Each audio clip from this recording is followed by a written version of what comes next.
And, if one wanted to go back far enough, Waldeck Eisenberg. She enjoyed all of her names, and she was proud of every last one.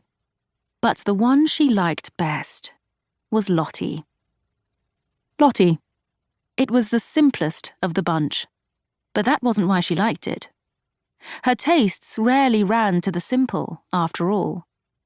She liked her wigs tall and her dresses grand, and she was quite certain no one in her household appreciated the complexities of music or art as keenly as she did. She was not a simple creature. She was not. But she liked being called Lottie. She liked it because hardly anyone ever used it. You had to know her to call her Lottie. You had to know, for example, that in spring her favourite dessert was raspberry apricot torte, and in winter it was apple strudel.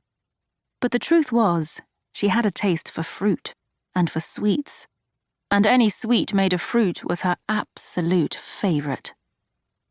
People who called her Lottie also knew that when she was a young girl, she'd loved to swim in the lake by her home, when it was warm enough, which it rarely was. They also knew that when her mother had banned the practice, stating that Charlotte was too old for such frivolity, Charlotte had not spoken to her for 3 weeks.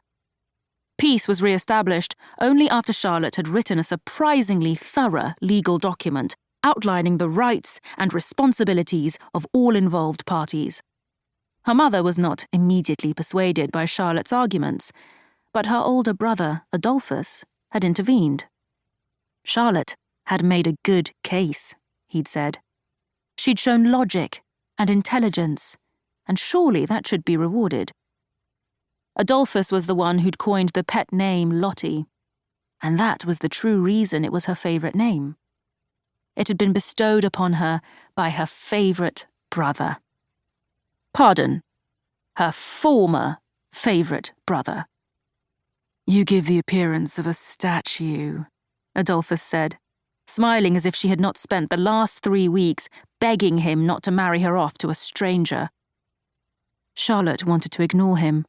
She'd have liked nothing better than to never utter a word in his direction for the remainder of both of their lives, but even she recognised the futility of such stubbornness. And besides, they were in a carriage, in the southeast of England, and they had a long ride both ahead and behind them. She was bored and furious. Never a good combination. "Statues are works of art," she said icily. "Art is beautiful."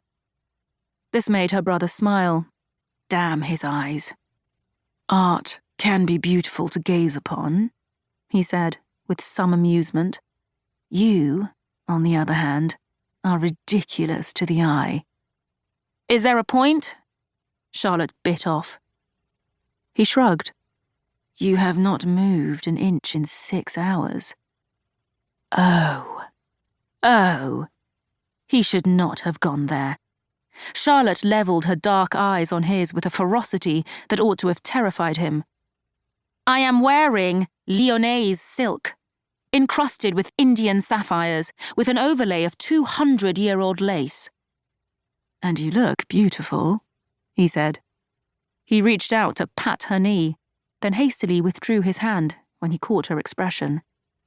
Murderous. Apparently, too much movement could cause the sapphires to shred the lace. Charlotte growled. She literally growled. "Do you want me to shred the lace? Do you?" She did not wait for him to answer. They both knew he was not meant to. "If that were not enough," she continued, "the gown sits atop a bespoke underpinning made of whalebone." "Whalebone?" "Yes, whalebone, brother. The bones of whales. Whales died so I could look like this." At that, Adolphus laughed outright. "Lottie." "Don't," Charlotte warned him. "Don't you dare call me Lottie as if you care." "Come, Liebchen. You know I care." "Do I? Because it does not feel as if